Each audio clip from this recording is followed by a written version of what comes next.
Hare Ram, Ram Ram, Hare Hare. Hare Krishna, Krishna Krishna, Hare Hare. Hare Ram, Ram Ram, Hare Hare. Hare Krishna, Krishna Krishna, Hare Hare. Hare Ram, Ram Ram, Hare Hare. Hare Krishna, Krishna Krishna, Hare Hare. Hare Ram, Ram Ram, Hare Hare.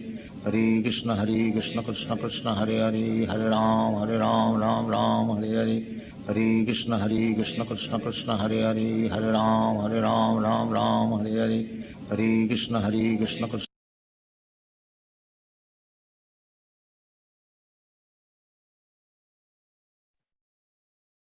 Hare Krishna devotees, please accept my humble obeisances. All goes Sri Prabhupada.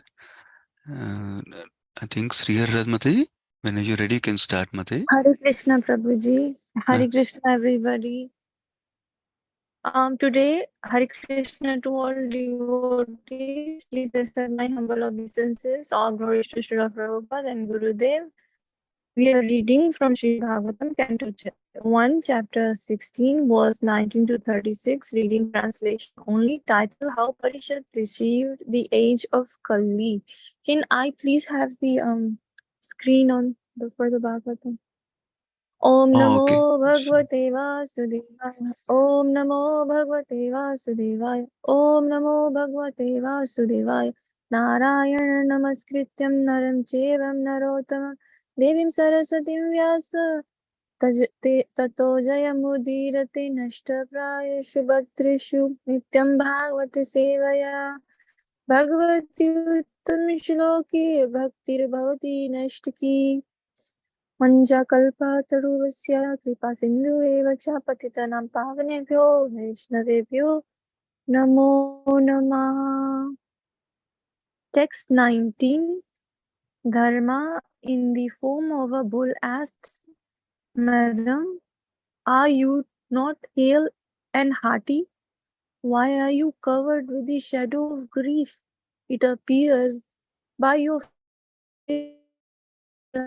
suffering from some internal disease, or are you who is always in distant 20? I have lost my 3 legs and am now standing on one only. Are you lamenting for my state of existence, or are you in great anxiety because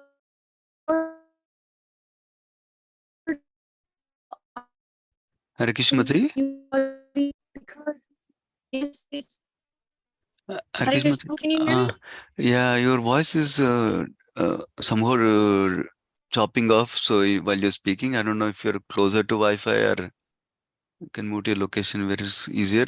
Oh, okay. Yeah, maybe. If this doesn't work, then I'll just go out. Then I have lost my. Okay, so text 20. I have lost my 3 legs and now I'm standing on one only. Are you lamenting for my state of existence? Or are you in great anxiety because henceforward the unlawful meat eaters will exploit you? Or are you in a sorry plight because the demigods are now bereft of their state of sacrificial offerings because no sacrifices are being performed at present? Or are you grieving for the living beings because of their suffering due to famine and drought? Can I be heard now, Prabhuji? Is it fine now? Yes, ma'am, it's clear now. Yeah, thank you. Text 21. Are you feeling communion for the unhappy women and children who are left forlorn by unscrupulous persons? Or are you unhappy because the goddess of learning is being handled by Brahmins addicted to acts against the principles of religion? Or are you sorry to see that the Brahmins have taken shelter of the administrative families that do not respect Brahminical culture? Text 22. The so-called administrators are now bewildered by the influence of the age of Kali, and thus they have put all state affairs into disorder. Are you now lamenting this disorder? Now the general populace does not follow the rules and regulations for eating, sleeping, drinking, mating, etc., and they are inclined to perform such anywhere and everywhere. Are you unhappy because of this? Text 23. O Mother Earth, the Supreme Personality of Godhead, Hari, incarnated himself as Lord Sri Krishna just to untold your heavy burden. All his activities here are transcendental and they commend the path of liberation.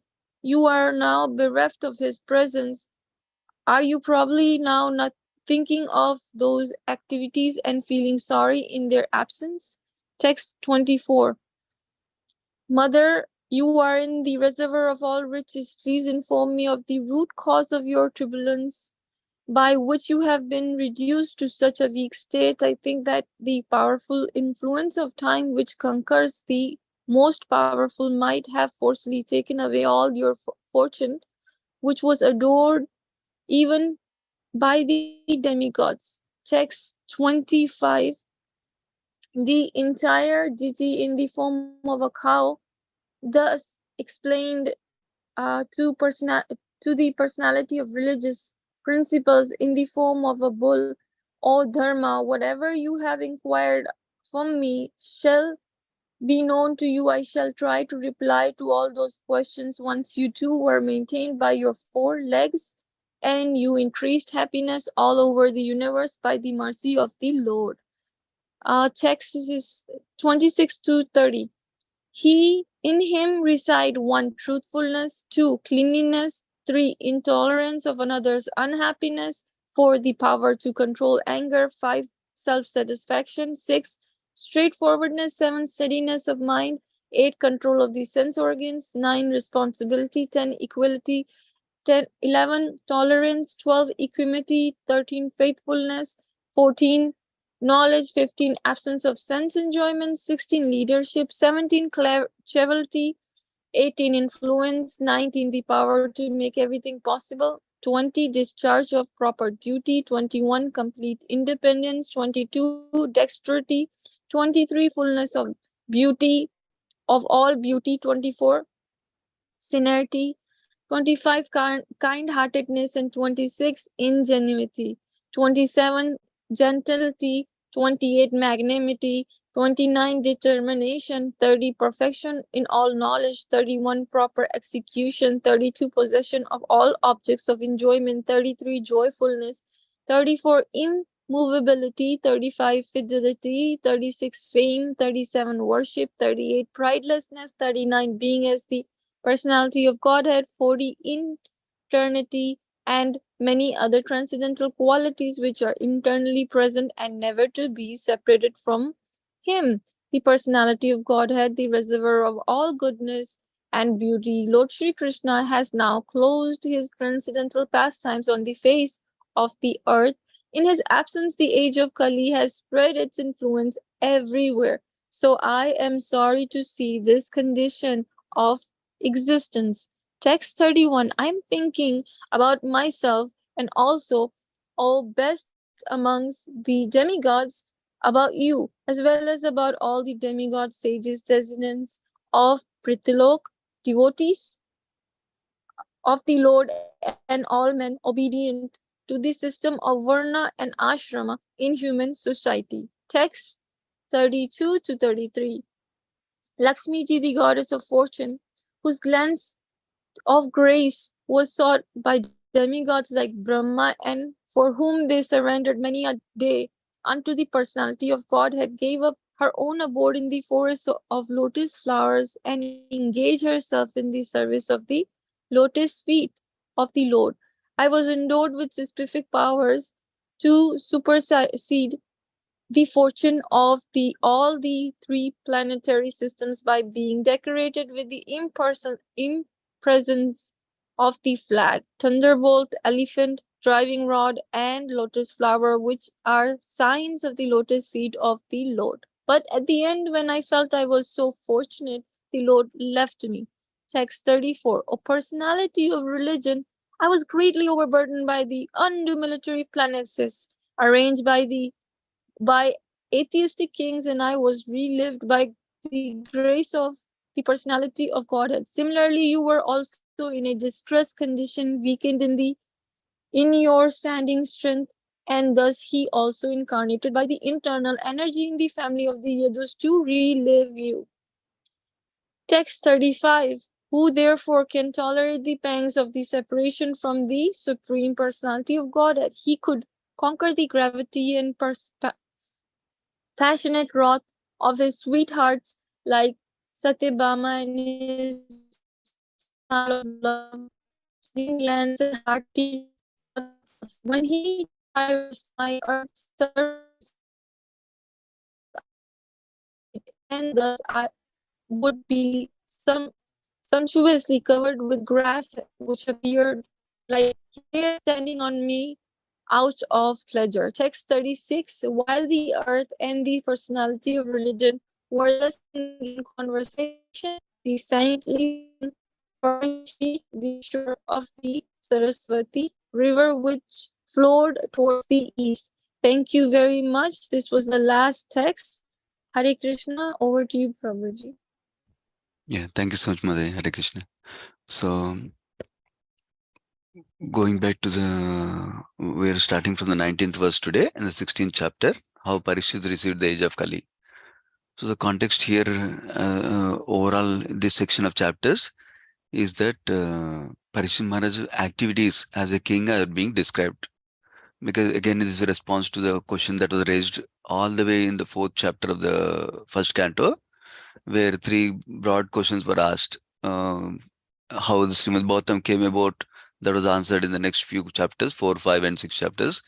And then also the next question was about how, please describe about birth and activities of Parikshit Maharaj, and that is going on right now also.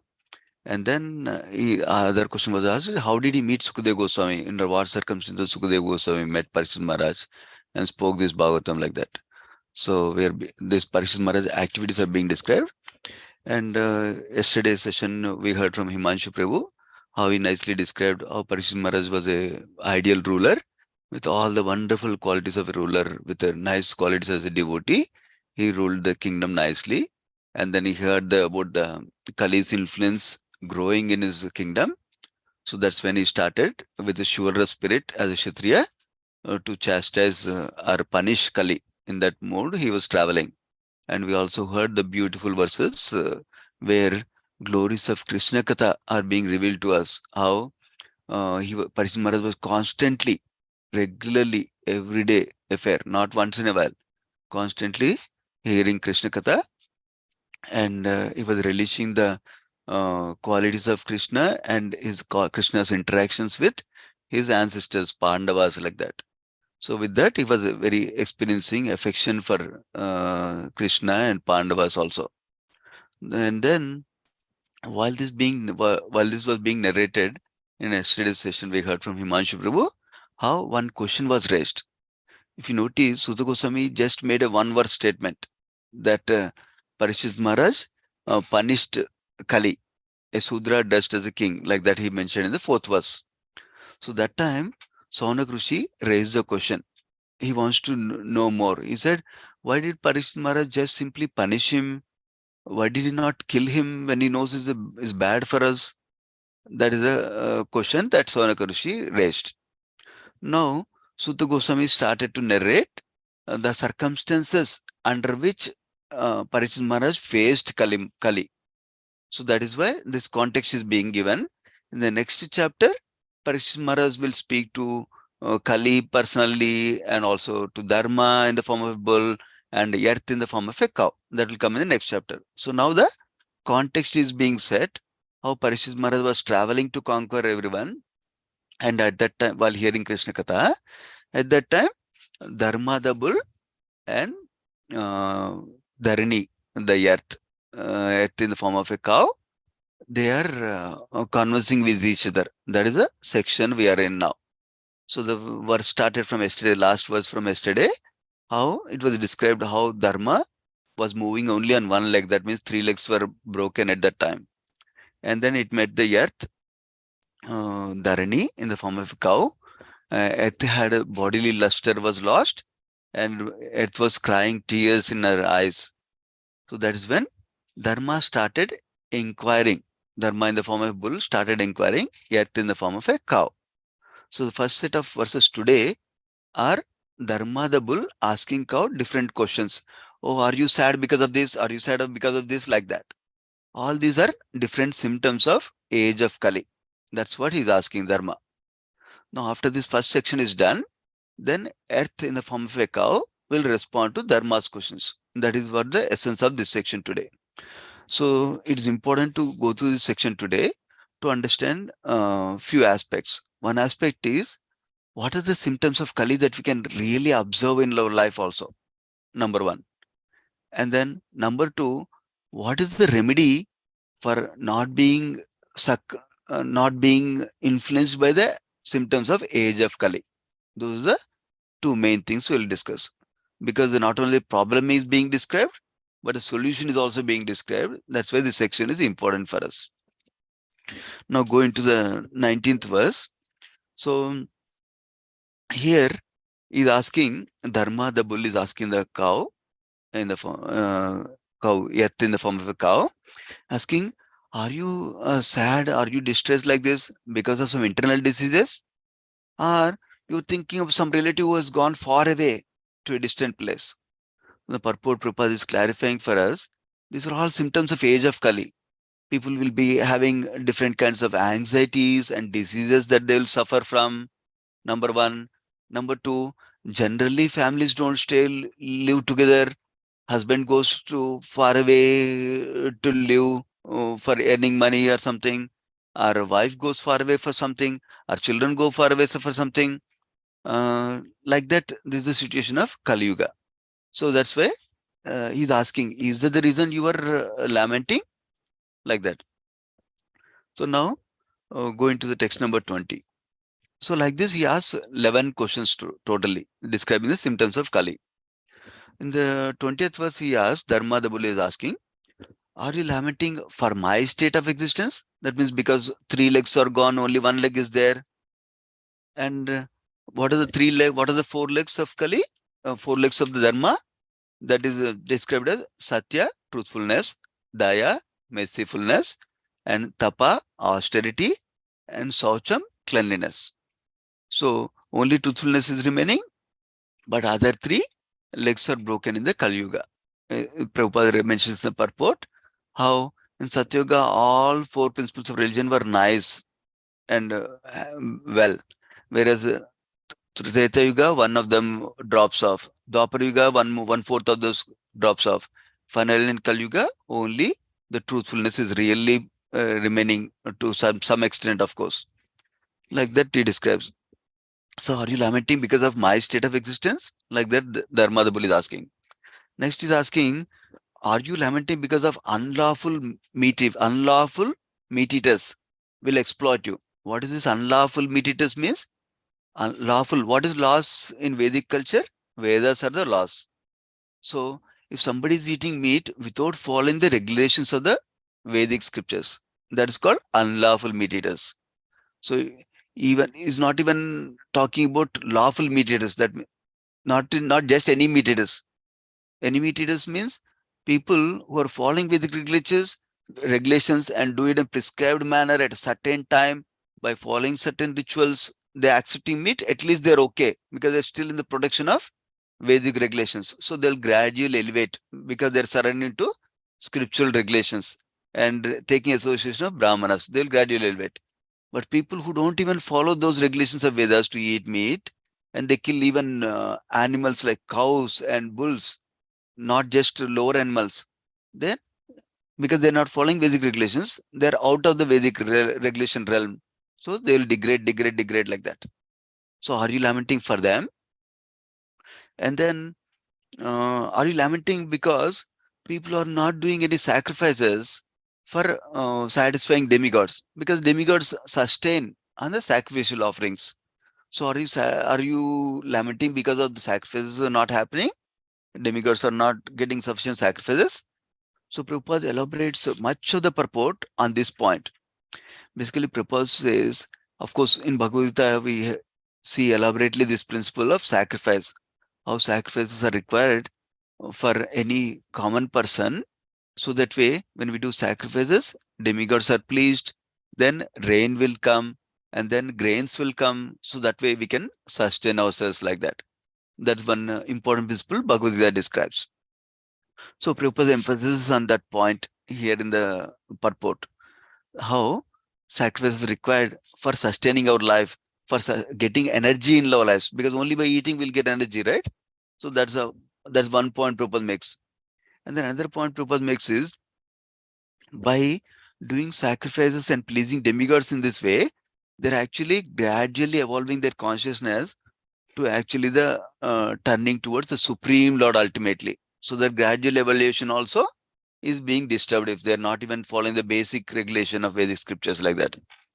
And then he says, it then turns to how, especially for people who engaged in sense enjoyment and fruitive activities, or thinking of me, that sacrifice as a ritual at least is a good starting point for them, and is very, very essential, important for them to do sacrifices, so they can gradually evolve in consciousness towards the love of Godhead. Of course, this is not the ultimate goal for us just to do sacrifices, but this will only help towards the ultimate goal of developing love for the Supreme Lord like that.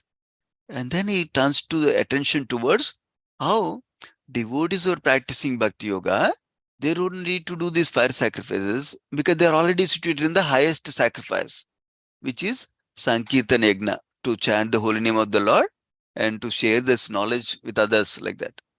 So that's Sankirtan Yagna. That is a prescribed method by Lord Chaitanya and Vedic scriptures for the Kali Yuga.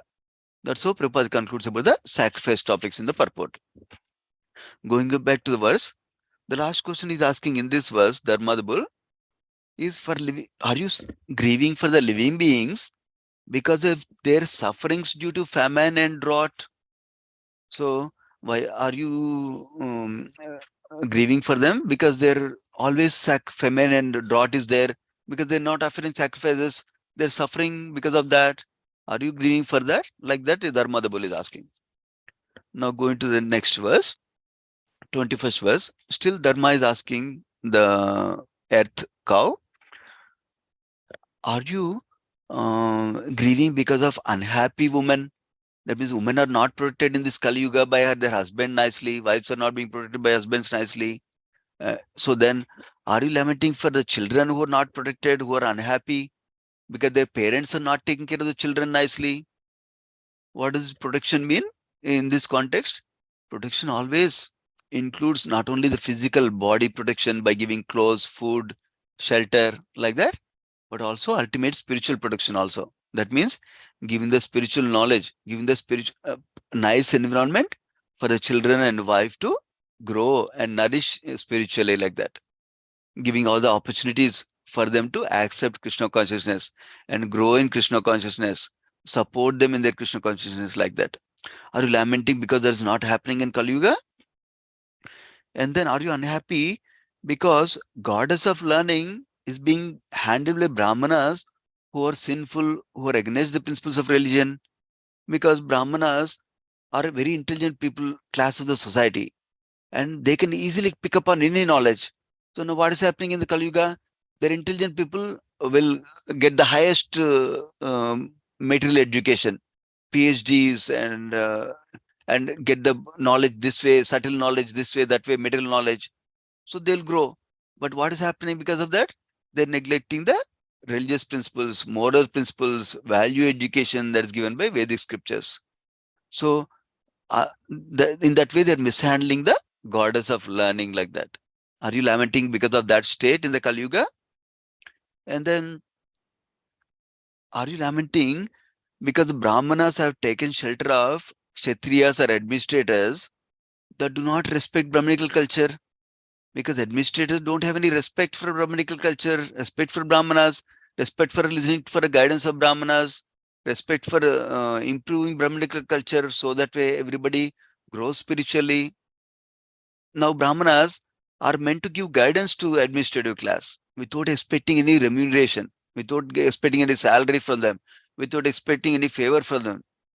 But now Kali Yuga, what is happening? There are, like yesterday Himanshu Prabhu was also describing, Kali Yuga, what is happening? They're expecting favors from the administrators. They will do whatever administrators want to listen, they will tell them. Oh, you want to do this sense gratification activity? Oh, scriptures say that supports you, like that. If at all they quote scriptures, they will quote something that they want to do, administrators want to do. But in the Vedic culture, that's not the way. Vedic culture is Brahmanas are not dependent on the kingly class. Even though kings give charity to Brahmanas, they, without any bias, they give the right wisdom and knowledge like that.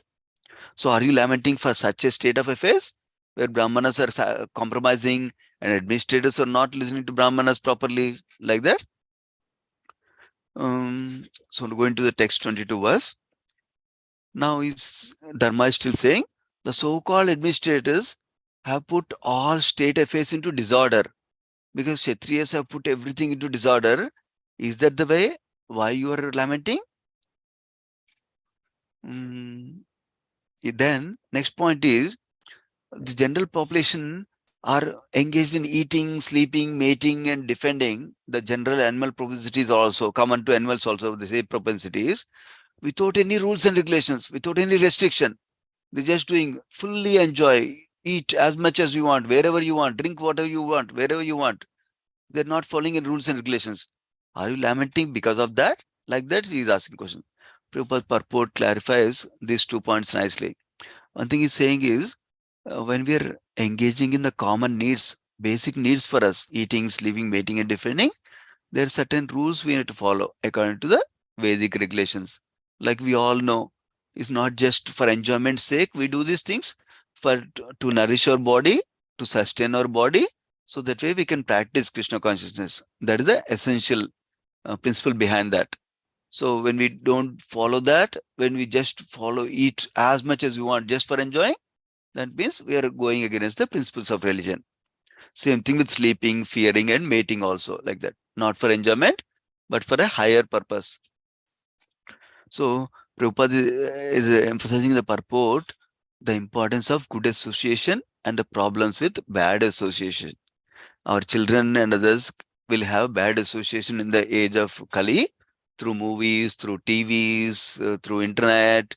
So because of which they go away from the basic principles of religion and they will be attracted towards sex indulgence for just sense enjoyment, not to produce children like that.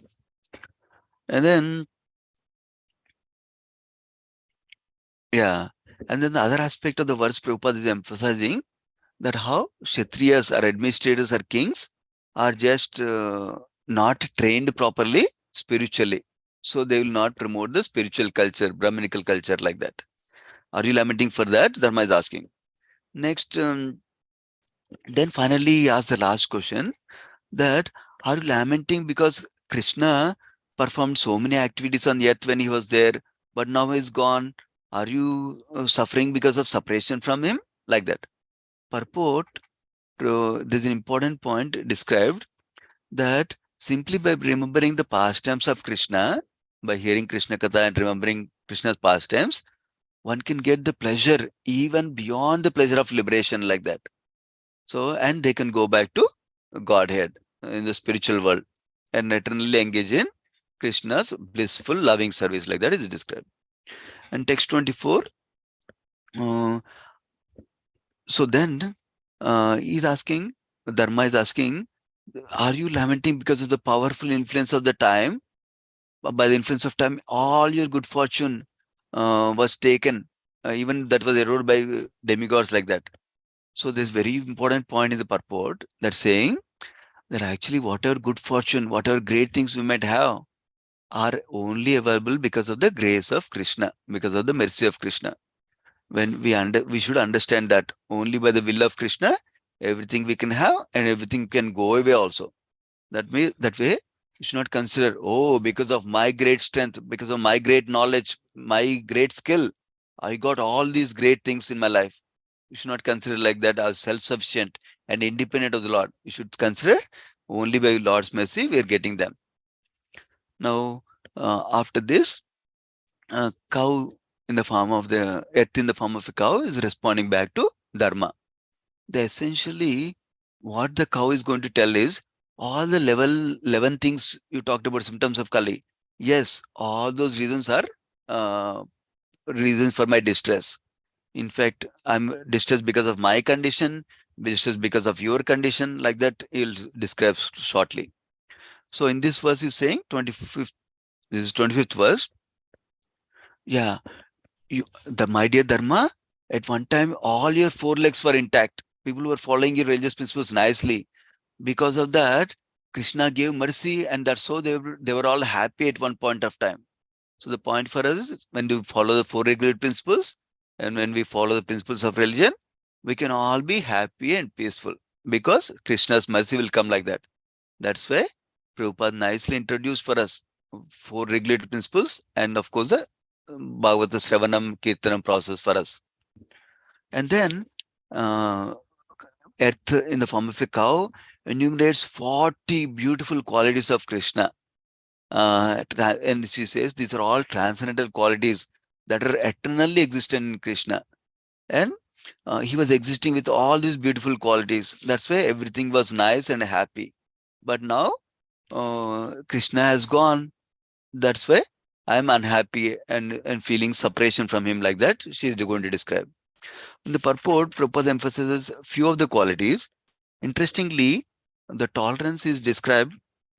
Daya is described as intolerance of another's happiness. Krishna is always wanting to give mercy by protecting those who surrender to him and is always a well-wisher of devotees like that. So the purport is we need to surrender to Krishna and take shelter of Krishna. Krishna will give protection to us.